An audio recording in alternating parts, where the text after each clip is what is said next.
Mata TV YouTube Indonesia dengan bangga mempersembahkan sebuah storytelling kekinian abad ini, diangkat dari karya besar Esa Mintarja yang sangat populer di masanya, berlatar belakang kisah tanah Jawa masa lampau, tepatnya di penghujung kejayaan kerajaan tanah Jawa, dengan judul Kisah Api di Bukit Menoreh.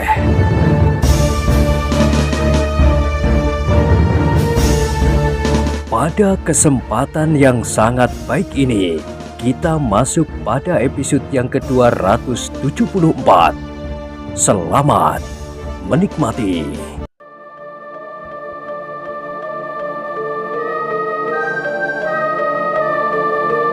Pada episode sebelumnya telah diceritakan, Kerti masih mengangguk-anggukkan kepalanya, namun timbul kekhawatiran di dalam dadanya. Pandanwangi adalah seorang gadis. Kalau ia sudah mulai mengagumi seorang anak muda, maka kadang-kadang seorang gadis tidak lagi mampu memisahkannya. Apakah ia mengaguminya sebagai seorang prajurit yang tangkas di peperangan, ataukah ia mengaguminya sebagai seorang anak muda yang lembut, atau justru sikapnya yang kasar yang telah menyentuh hatinya, atau perasaan apapun, perasaan yang berbeda-beda dalam bentuk dan sifatnya itu, kadang-kadang dibaurkan menjadi satu di dalam hati seorang gadis. Namun hal yang demikian itu adalah suatu hal yang sudah wajar. Kalau tidak ada persoalan-persoalan yang lain, maka hal itu tidak akan perlu dipersoalkan atau dicemaskan. Tetapi tidak demikian halnya dengan Pandanwangi. Sebelum Pandanwangi berbicara tentang gembala itu, maka seorang anak muda yang lain yang hampir setiap hari keduanya bertemu pandang, telah lebih dulu mengaitkan cita-cita hidupnya kepadanya. Dan anak muda itu mempunyai peranan yang cukup penting bagi tanah perdikan Menoreh. Samekto agaknya menangkap getar perasaan Kerti, sehingga ia berkata lirih, "Sudah tentu hadirnya gembala itu merupakan persoalan baru bagi Ki Argopati. Mungkin persoalan ini akan dapat berkepanjangan. Gembala itu pasti bukan tanpa maksud melibatkan dirinya dalam masalah tanah perdikan Menoreh." "Iya," jawab Kerti. "Ternyata gembala itu masih akan bertambah satu lagi dengan seorang anak muda yang gemuk yang menyebut dirinya bernama Kupolo." Samekto tidak segera menyahut. Kadang-kadang ia menyesali keadaan itu. Keadaan yang kurang menguntungkan pada saat-saat serupa ini, justru karena Pandanwangi seorang gadis. Kalau Pandanwangi bukan seorang gadis, kehadiran gembala itu akan dapat menumbuhkan harapan yang pasti, selagi ia bermaksud baik dan tanpa pamrih yang dapat merugikan tanah perdikan ini. Tetapi keadaannya agak berbeda karena Pandanwangi adalah seorang gadis. Sementara itu, di induk tanah perdikan Menoreh, Ki Tambakwedi, Sidanti, Argojoyo dan beberapa orang pemimpin pasukannya sedang sibuk berbicara tentang Ki Argopati. Petugas sandinya yang berhasil keluar dari Patisan tempat pemusatan pasukan Menoreh telah sampai dengan selamat di Padukuhan Induk dan langsung menemui pimpinan tertingginya. "Apakah kau pasti bahwa sakit Argopati cukup parah?" "Iya," jawab orang tua itu. "Aku pasti. Aku melihat sendiri bagaimana ia turun dari kuda, kemudian dengan susah naik ke rumah yang disediakan untuk putrinya, Pandanwangi. Aku mendengar langsung dari seorang pengawal yang mendapat tugas untuk mencari seorang dukun yang cukup baik." "Apakah kau tidak menawarkan Ki Wasi? Bukankah Ki Wasi dahulu hampir tidak pernah terpisah dari Ki Argopati?" Kakek petugas sandi itu mengerutkan keningnya ketika mengedarkan pandangan matanya. Ia melihat seorang laki-laki berkumis dan berjanggut pendek tersenyum kepadanya. Tanpa ditanya, orang itu berkata perlahan-lahan, "Sayang, aku tidak dapat mengikuti jalan pikiran Ki Argopati yang telah sampai hati memusuhi putranya sendiri. Adalah tidak pantas bagi seorang ayah berbuat demikian. Betapapun besar kesalahan seorang anak, tetapi ia adalah setitik dari darahnya. Apakah seorang anak terpaksa melakukan perlawanan atas ayahnya, maka kesalahan yang sebenarnya pasti terletak kepada ayah itu sendiri. Setidak-tidaknya, ia tidak berhasil membentuk anaknya menjadi seorang anak yang berbakti. Apalagi sikap yang terlampau keras seperti yang dilakukan oleh Ki Gede saat ini terhadap satu-satunya putranya yang justru kelak akan mewarisi tanah ini." Setiap orang di dalam ruangan itu mengangguk-anggukkan kepala mereka. Mereka menjadi semakin yakin dan mantap untuk berperang di pihak si Danti. Namun beberapa orang yang lain acuh tidak acuh saja mendengar kata-kata itu. Orang-orang yang datang dari luar menoreh sama sekali tidak peduli apakah yang mereka persoalkan. Apakah ada perselisihan antara anak dan ayah? Apakah ada sekelompok yang sedang memperjuangkan cita-cita? Apakah ada pihak-pihak yang sedang menuntut haknya? Apakah ada apapun juga? Namun semua itu akan dapat mereka manfaatkan untuk kepentingan mereka masing-masing. "Persetan," berkata salah seorang dari mereka di dalam hatinya. "Aku tidak peduli, tetapi persengketaan ini harus segera menjalar. Sampai saat ini aku belum berhasil mendapatkan apapun. Ternyata setan-setan yang lain telah mendahului aku. Kecuali sebuah pendok sepuhan dan sebuah timang kecil, aku belum mendapatkan apa-apa lagi."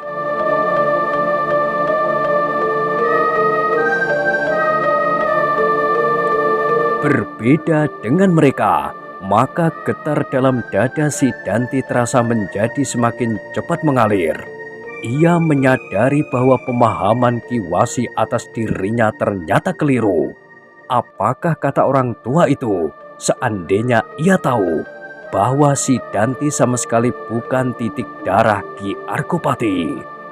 Tetapi ditahankannya perasaan itu jauh-jauh di dalam dadanya.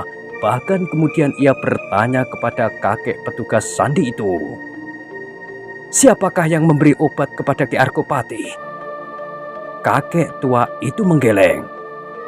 "Kami tidak tahu, tetapi mereka sedang mencari." Tiba-tiba dari sela-sela mereka yang berada di dalam ruangan itu terdengar suara tertawa terkekeh-kekeh. Seorang laki-laki tua, berkumis, berjanggut dan berambut jarang, tertawa sampai terangguk-angguk. Ikat kepalanya yang dililitkan begitu saja di kepalanya tanpa menutupi sebagian daripadanya menunjukkan kejarangan rambutnya di ubun-ubun. Di kedua belah tangan laki-laki tua itu mempergunakan sepasang binggel akar kayu berlian, dan di lehernya tersangkut berbagai macam benda-benda yang dianggapnya keramat. Taring celeng mati ngurak, biji asem berangkai genap, sepotong besi berwarna kuning, 3 bongkah batu kecil berwarna telon bersab 3, dan beberapa macam benda-benda yang lain. Sedang pada ikat pinggangnya tergantung sebuah tempurung kecil berisikan berbagai reramuan obat-obatnya dan sebuah kantong kain berisikan berbagai macam bunga-bunga yang dianggapnya aneh. Bunga semboja bermahkota genap, bunga telasih putih, bunga pohong sungsang, dan bunga sekar jagat. Sejenak semua mata terpancang kepada orang tua itu. Dengan matanya yang tajam, orang tua itu memandang kepada petugas sandi yang memberitakan terutama keadaan Ki Argopati. Sejenak kemudian ia berkata, Apakah Argopati atau orang-orangnya tidak menyebut namaku? petugas sandi itu menggeleng, namun tiba-tiba ia berkata, Iya, nama Kiai disebutnya juga. Apa kata Argopati tentang aku? Bukan Argopati, tetapi salah seorang pengawal yang bertugas mencari dukun yang dapat dipercaya. Apa katanya? Argopati mencari seorang dukun, tetapi bukan Kiwasi dan Kimuni. Sekali lagi suara tertawa laki-laki tua yang bernama Kimuni itu meledak, sehingga tubuhnya berguncang-guncang. Tetapi tiba-tiba suara tertawanya terputus, dikerutkannya dahinya sambil berkata, Tetapi aku tidak mempunyai alasan yang sama seperti Kiwasi. Pada saat Argopati masih berkuasa, Kiwasi betah duduk sehari muput, bahkan semalam suntuk, menjagainya dengan setia, mengurut kakinya dan mengobati luka-lukanya kalau kakinya terantuk terundak pintu. Tetapi aku tidak. Sejak semula aku menentangnya. Aku pernah menantangnya berperang tanding, tetapi Argopati tidak bersedia. Karena itu, sampai saat ini pun aku tetap menentangnya. Jangan ngundat-undat Kakang Muni, potong Kiwasi. Kau tidak berkata dengan jujur. Apakah yang pernah kau lakukan saat itu? Hampir setiap orang mengetahuinya. Tetapi aku tidak perlu mengungkapkannya kembali. Yang penting adalah apa yang kini sedang kita hadapi. Syukurlah kau mampu menghadapi Ki Argopati itu dalam perang tanding seperti Ki Tambakwedi. Dengan demikian, maka nama Ki Muni akan segera dipasang di samping nama-nama Ki Argopati, Ki Tambakwedi, dan nama-nama lain yang sejajar dengan nama-nama itu. Sepercik warna merah menjalar di wajah Kimuni. Tiba-tiba wajah itu menjadi tegang. Dari sepasang matanya memancar kemarahan yang menyala di dalam dadanya. Dengan suara yang berat ia menggeram. Persetan dengan kau, Adiwasi. Apa kau sangka aku tidak mampu meremas mulutmu itu, Dahulu kau menjilat telapak kaki Argopati. Sekarang kau bersimpuh di hadapan Anggir Sidanti. Orang seperti kau memang tidak dapat dipercaya sepenuh hati. Kiwasi menarik nafas dalam-dalam. Tampak betapa ia terlampau sulit menahan perasaannya. Tetapi ia masih dapat berkata sareh. Apakah kita akan berbantah dan saling mengungkapkan kenistaan di masa lampau? Kalau itu yang kau kehendaki, maka aku akan bersedia. Bahkan kalau kau masih juga belum puas dan kau menghendaki yang lain, maka meskipun aku sudah cukup merasa tua, tetapi aku masih ingin mencoba mempertahankan harga diriku, Kakang.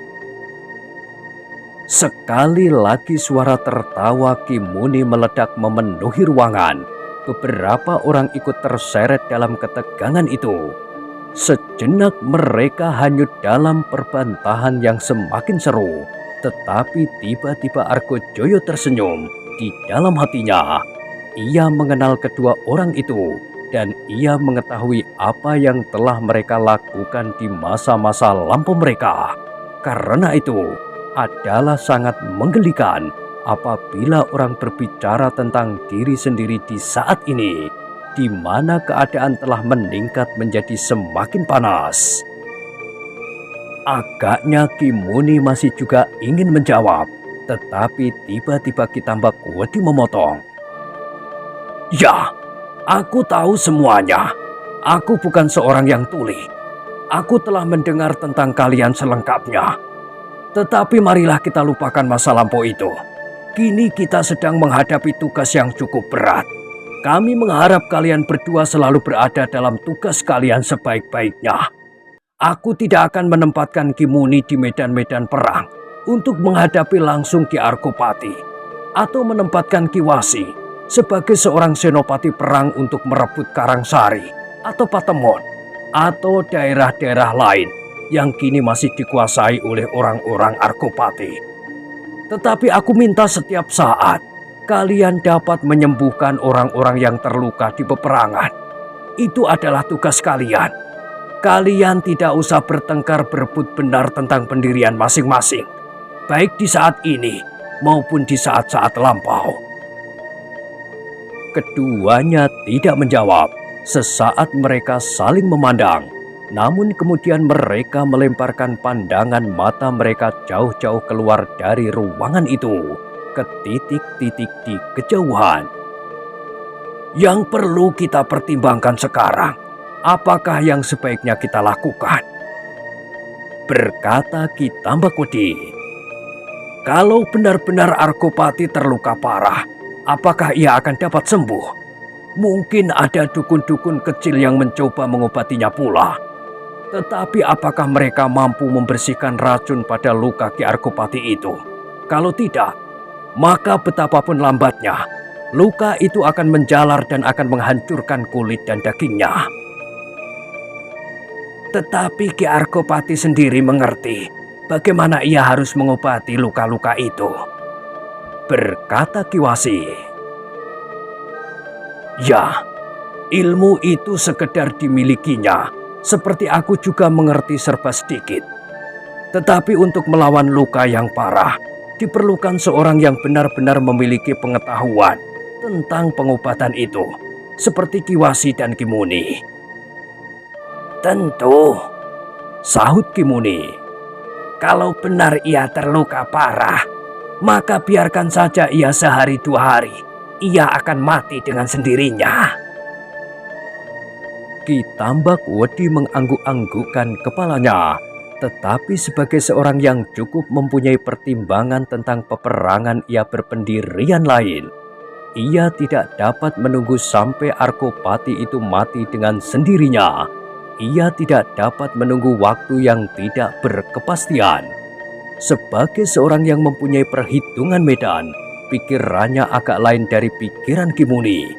Maka katanya, memang Argopati mungkin akan mati dengan sendirinya, tetapi kita tidak dapat melepaskan waktu ini. Di saat-saat Argopati menjelang hari terakhirnya, kita harus mempergunakan waktu sebaik-baiknya. Apakah yang akan kita lakukan, Kiai? Bertanya Argojoyo. Ki Tambakwedi tidak segera menyahut, tetapi ia melihat kilatan mata Sidanti bahwa anak ini telah menangkap maksudnya itu. Bahkan Sidantilah yang mendahului berkata, kita hancurkan sisa-sisa pasukan Argopati selagi mereka belum mampu bangun dari pingsan. Kalau kita menunda-nunda lagi, mungkin ada sesuatu yang dapat menolong Argopati, sehingga keadaan akan segera berubah.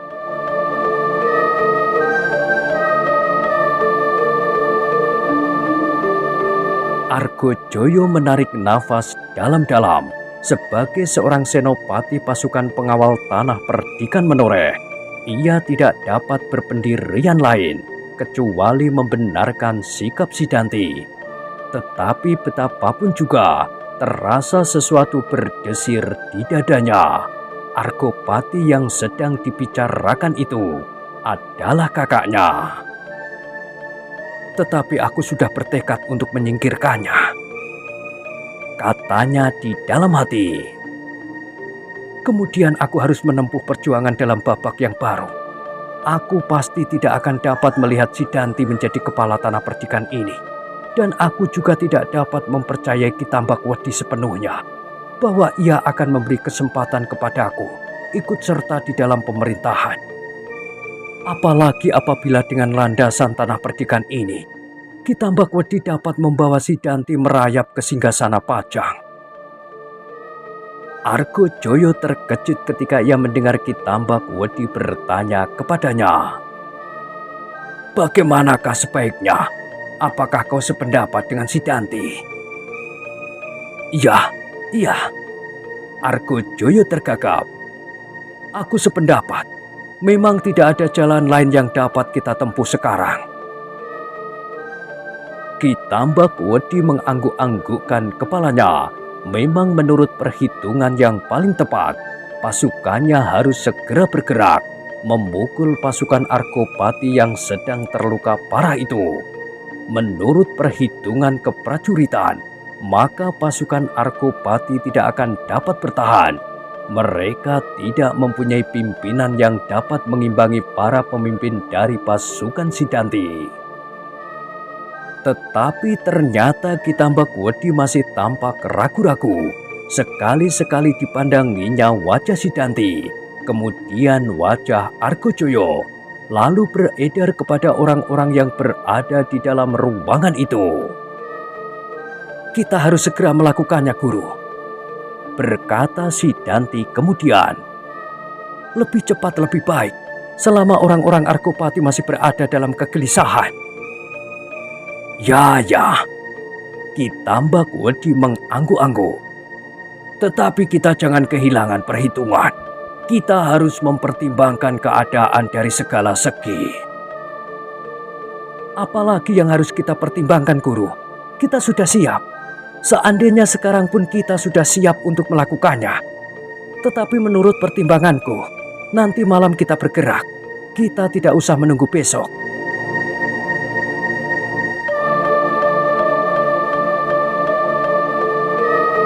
Tetapi Ki Tambak Wedi menggelengkan kepalanya. Katanya, "Kita cukup kuat bergerak di siang hari. Bagiku gerakan di siang hari dalam keadaan ini akan lebih menguntungkan. Kesempatan untuk melarikan diri lebih kecil bagi Argopati yang sakit itu. Kita akan dapat melihat segala gerakan timbal balik. Kita akan dapat menunjukkan kemenangan-kemenangan kita kepada para pengikut Argopati itu. Sehingga nafsu perlawanan mereka pun pasti akan terpengaruh." Sidanti mengerutkan keningnya, kemudian ia mengangguk-anggukkan kepalanya. Tetapi ia berkata, "Dapat banyak terjadi dalam waktu semalam ini. Mungkin timbul berbagai macam perubahan keadaan." "Itu memang mungkin sekali," jawab Ki Tambak Wedi. "Tetapi kita jangan tergesa-gesa sehingga kita kehilangan pertimbangan nalar." "Apalagi yang dapat menghambat gerakan kita?" bertanya Sidanti. "Marilah kita perhitungkan," berkata Ki Tambak Wedi kemudian. "Peristiwa yang terjadi atas sekelompok orang yang telah aku persiapkan di sekitar Pucang Kembar telah menumbuhkan banyak pertanyaan di hatiku. Itu pasti pokal pasukan-pasukan Argopati yang memang telah dipersiapkan dahulu. Mereka sama sekali tidak mengetahui tentang sekelompok orang kita itu. Kelompok mereka pun akan melakukan seperti apa yang kita persiapkan atas Guru." "Aku tidak berkesan demikian, Sidanti. Aku melihatnya lebih jauh dari sekedar kebetulan itu." "Lalu, apakah yang terjadi menurut pertimbangan Guru?" "Aku menjumpai keanehan. Aku telah menemukan bekas perkelahian antara sekelompok orang-orang kita itu dengan lawan mereka. Tetapi aku tidak dapat membayangkan siapakah lawan mereka itu. Kalau mereka adalah sekelompok orang-orang menoreh, maka akibat dari pertempuran itu pasti berbeda. Aku tidak banyak menemukan bekas-bekas dari perkelahian itu. Aku hanya melihat 3 mayat yang terbaring di sana. Kemudian kemanakah perginya yang lain?" "Mereka saling berselisih dan saling bertempur. Bukankah aku telah mengatakan bahwa kemungkinan itu dapat terjadi?" Ki Tambak Wedi mengangguk-anggukkan kepalanya, tetapi ia bergumam, "Memang kemungkinan ini dapat terjadi, tetapi kemungkinan itu terlampau kecil. Mereka berangkat dalam keadaan yang baik tanpa ada tanda-tanda perselisihan apapun di antara mereka. Sedangkan seandainya demikian, di antara kedua pihak itu yang masih hidup pasti akan sampai kepada kita untuk melaporkan keadaan itu." "Tidak, Guru. Aku pasti bahwa sebagian dari mereka ingin berkhianat, sebagian ingin mencegah, tetapi agaknya mereka yang berada di pihak yang teguh itu terlampau lemah. Mungkin memang hanya 3 orang itu yang semuanya mati terbunuh. Lalu apakah yang dilakukan oleh yang lain? Mereka melarikan diri.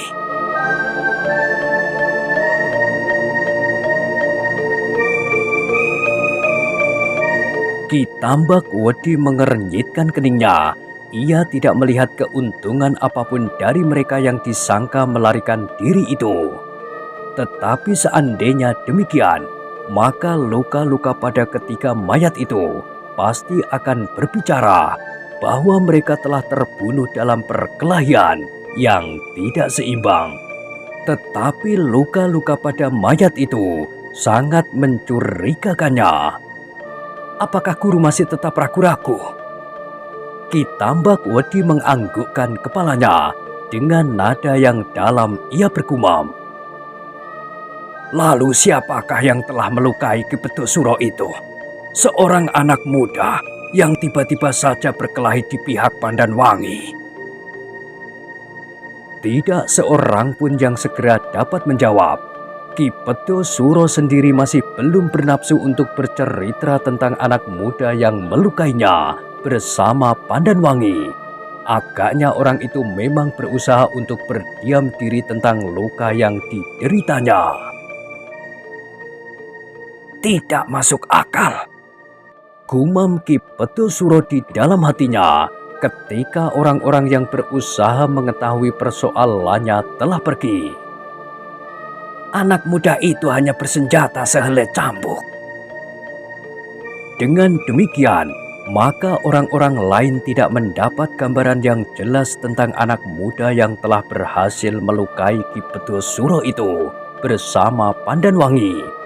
Agaknya Ki Bedosuro telah tersinggung harga dirinya karena senjata lawannya hanya sehelai cambuk. Tetapi pertanyaan Ki Tambak Wedi tentang orang yang telah melukai Ki Bedosuro itu memang menumbuhkan persoalan di dalam hati si Danti. Betapapun juga ia berusaha menyembunyikan perasaannya tentang hal itu untuk sekedar menuruti nafsunya yang menyala-nyala.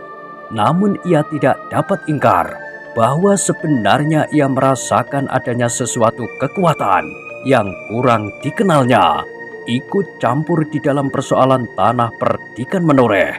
Kekuatan yang sampai saat ini masih diselubungi oleh kabut yang tebal. Ketika angan-angannya terbang melintasi Kali Progo dan melintasi Alas Mentau, maka si Danti tiba-tiba menggeram.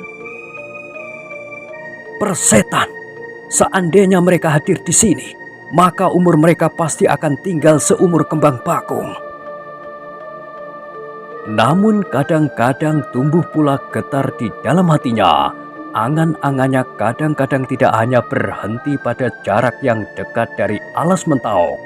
Namun kadang-kadang ia sampai pada persoalan tanah Alas Mentau itu sendiri.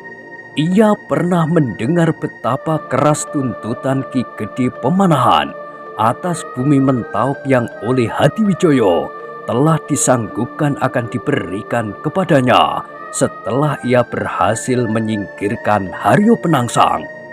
Terbayang di dalam angan-angannya seorang anak muda dengan sebatang tombak pendek di tangannya. Tidak mungkin, anak itu tidak akan berkeliaran di sini. Si Danti menarik nafas dalam-dalam, diangkatnya wajahnya dan dipandanginya bayang-bayang dedaunan di halaman yang bergerak-gerak. Apa yang kau pikirkan, si Danti? Bertanya Ki Tambak Wedi. Memang mungkin ada kekuatan dari luar tanah ini, Guru. Ki Tambak Wedi mengangguk-anggukkan kepalanya. Katanya, itulah yang akan aku katakan kepadamu, kepada Angger Argojoyo, dan kepada semuanya di sini. Kekuatan yang masih samar-samar, tetapi sudah terasa kehadirannya ini harus kita pertimbangkan sebaik-baiknya. Kekuatan dari manakah menurut dugaan Ki Tambak Wedi? Bertanya Ki Muni yang lehernya dikalungi dengan berbagai macam jimat. Kami belum tahu. Sekali lagi Kimuni tertawa. Katanya, Kita kadang-kadang memang dibayangi oleh dugaan-dugaan kita yang samar-samar, tetapi menakutkan. Kalau ada kekuatan itu, maka berapakah jumlah mereka? Segelar sepapan? Atau berapa? Ki Tambak Wedi mengerutkan keningnya. Jawabnya, Kimuni, kekuatan yang hanya 1-2 orang, tetapi memiliki beberapa kelebihan dari orang-orang kebanyakan, akan sangat berarti bagi kita masing-masing. Katakanlah bahwa pasukan kita di sini dan pasukan Arkopati telah sama-sama mengalami luka parah. Katakanlah bahwa kekuatan kami kini seimbang, maka setiap kehadiran kekuatan itu akan segera merubah keseimbangan itu. Kimuni mengeluh. Kiai adalah seorang yang memiliki pengalaman yang pasti jauh lebih banyak dari aku di sini. Tetapi tampaknya Kiai terlampau hati-hati. Cobalah perhitungkan. Kalau selama ini kekuatan pasukan kita seimbang dengan kekuatan Arkopati, maka kita pasti tidak akan berhasil mendesaknya. Padahal seperti yang kau ketahui, Kiai, kita di sini belum mengerahkan segenap kemampuan yang ada. Kiwasi dan aku masih belum ikut berbuat sesuatu, kecuali mengobati orang sakit. Meskipun kami tidak setangkas Ki Tambak Wedi, tetapi cobalah pada suatu ketika aku ingin bertemu dengan orang yang bernama Arkopati itu. Ki Tambak Wedi menarik keningnya. Ia melihat wajah si Danti yang berkerut. Tetapi ketika si Danti itu akan menjawab, maka segera anak muda itu digamitnya. Ia tahu benar bahwa si Danti dan Argojoyo menjadi muak mendengar orang itu membual. Meskipun demikian, mereka tidak juga meniadakan kekuatan yang ada pada orang itu.